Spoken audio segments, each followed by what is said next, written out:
Good morning to you. The numbers are out for opioid prescriptions nationwide. Coming up, how counties in Montana rank for opioid sales and learn the stores where the most of those addictive pills were sold. The cleanup of old mine waste near Cook City, Montana, has also resulted in the cleanup of Soda Butte Creek here. I'm John Shearer, just outside Yellowstone National Park, and we'll find out why this cleanup is so important to the park. Good morning to you and happy Friday. I'm Missy O'Malley. Chet Lehman is off today. Matt Elwell has our weekend forecast in just a moment. For the very first time, we're learning how many prescribed opioids are ending up in the hands of Montanans, and the numbers might surprise you. The database tracks every single painkiller sold in the United States, and it just went public. It shows how the flow from drug companies moved through distributors and then onto pharmacies and into the hands of people all over the United States. Now, this data tracks over a 6-year span, tracking the shipments of hydros and oxys. In that time, Montana handed out 245 million opioids in our state. That's more than our neighboring states of Wyoming, Idaho, and North Dakota. The research could shed light on Montanans' overdose deaths. While the CDC says Montana hasn't seen an increase in the overdose death rate in recent years, Montana's state health organization says for every 100 Montanans, there are 83 painkillers prescribed each year. Now let's take a look at the data from our 7 largest counties. Yellowstone County saw 38 million opioid pills move into the patient's hands, followed by Flathead County with 32 million. Missoula County had 29 million, Cascade with 24. Then came Lewis and Clark County with 15 million. Gallatin County came in with 13 million. Butte Silverbow with 11. Now here's where things get really interesting. Although Yellowstone County had the most pills, it was a pharmacy in Kalispell that handed out the highest number of pills with 4.1 million opioids. Now this is compared to the Billings Walmart pharmacy where 2.9 million pills were handed out. Of course, you can find all of this data on our websites.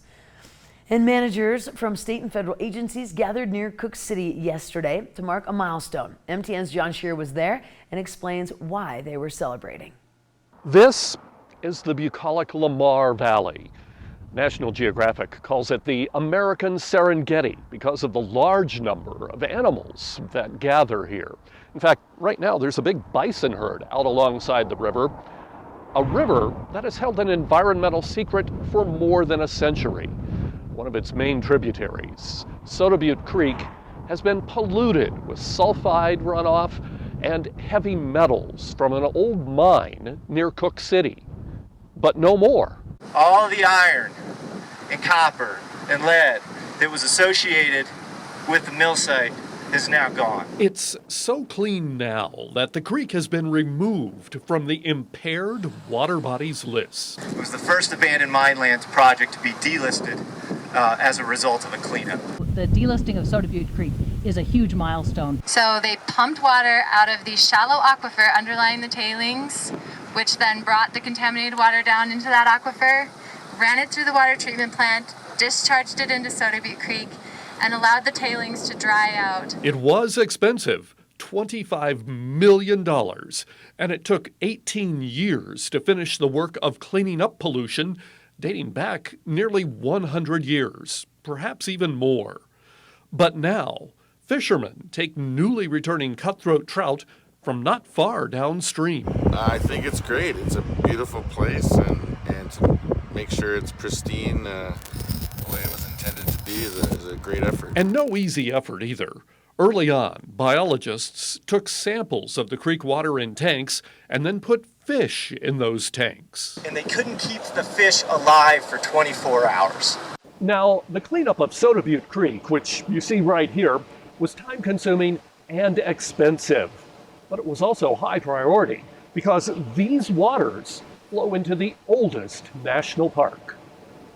Near Cook City, just outside Yellowstone National Park, I'm John Shearer for MTN News. Now, also honored at that ceremony in Cook City was the project leader, Dr. Tom Henderson. He was a scientist for the DEQ, and he passed away just before that project was completed. Wow. Incredible. What a incredible story. Yeah. I'm glad John was there for the celebration. That man is absolutely no stranger to Yellowstone National Park, and I love when he can bring us those other stories. And it's interesting, that's a very popular fishery, Soda Butte area. Right. So, yeah. That's good. Their history. It really is. Quite Hey, let's talk about the weather. Yeah, let's do it. Temperatures trying to warm up as you head into the afternoon, but it's not going to do a great job at that. Temperatures right now into the 40s and 50s. Part of the problem is we had a cold front roll through the area over the last day or so that's dropped the temperatures. The early morning may be a little cool, but it's still windy for the afternoon. Daytime highs well below average once again. We'll see the temperatures stay fairly steady for the next couple of days. A complete look at your forecast coming up. Thank you for that, Matt. And let's keep talking about the weather. Record-setting dangerous temperatures are expected to affect millions of people across the United States. And as CBS News' Laura Podesta reports, forecasters say the heat wave will hit central and eastern parts of the U.S. the hardest and last throughout the weekend.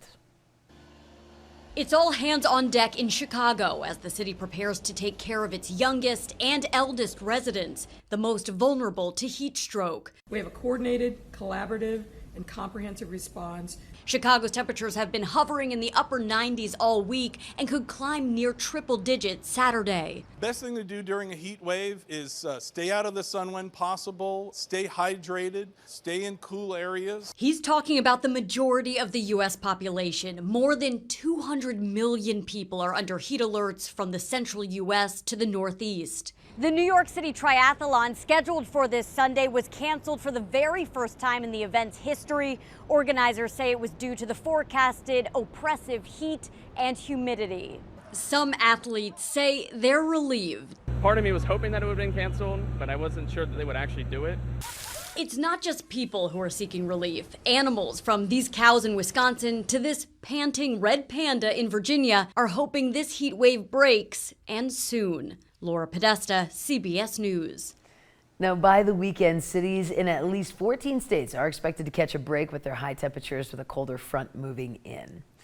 And it looks like things are back to normal at Pro Chiropractic in Belgrade and in Bozeman.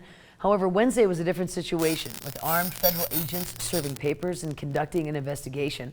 Federal agents from the IRS were on the scene escorting employees out of the office at both locations. An IRS agent told us that they were there on official business and they couldn't tell us anything else. Gallatin County Sheriff added that the IRS was serving the business paperwork. Now, the business's owner wrote on their Facebook page saying he did not wish to jeopardize the ongoing investigation and he could not comment at that time. And the number of people coming into Gallatin County and Bozeman is amazing. On average, about 10 people a day are moving to the county, and it's affecting everyone who lives here, whether it's while they're trying to drive down Main Street or trying to rent a car. MTN's Cody Boyer tells us about the city's growth policy and how it hopes to address the problem. Please hold while we transfer your call. If you are looking for a rental car in Bozeman, this is a familiar sound. We appreciate your patience during this short delay. That's because they are booked solid. So I was just curious if you had any cars that were available anytime soon. We are still fully booked today. I called 3 different agencies in the area, all with the same answer. On top of that, rates have skyrocketed. Journey Rent-A-Car in Four Corners is another that's seen the business bump for over a month. By Wednesday of every week, that next weekend's cars are just already reserved out. All of this another sign of a growing demand and population throughout the valley. Bozeman Deputy Mayor Chris Mell says that's why the growth policy has its name, governing land use. The idea is how do we keep the quality we have and then add to it without lessening that quality that we want, but also knowing that we've got to build a lot of apartments, a lot of townhouses. And it's not just car rental services feeling it. In Bozeman at least, about 55% of residents rent. We're college towns, so Flagstaff, Bozeman are the reverse of national. Nationally, about 55 to 60% own. So whether you are moving to the area to stay or you're one of those folks who is just looking for a rental car but can't, the deputy mayor says this updated growth plan could give it more room in the future to make doing both of those things easier. If we're building the right amount of houses at the right amount of time in the right places, on major roads, allowing for places for businesses to grow to support those new people will be more stable. Mel says keeping up to date with a growing growth is essential. It's going to affect businesses. It's going to affect how much you pay for gas to get to your job, and how safe it is for your kid to walk to school. The new and improved growth policy has gone through 2 public sessions, with 2 more planned for the future. Those will happen after Labor Day. In Bozeman, Cody Boyer, MTN News.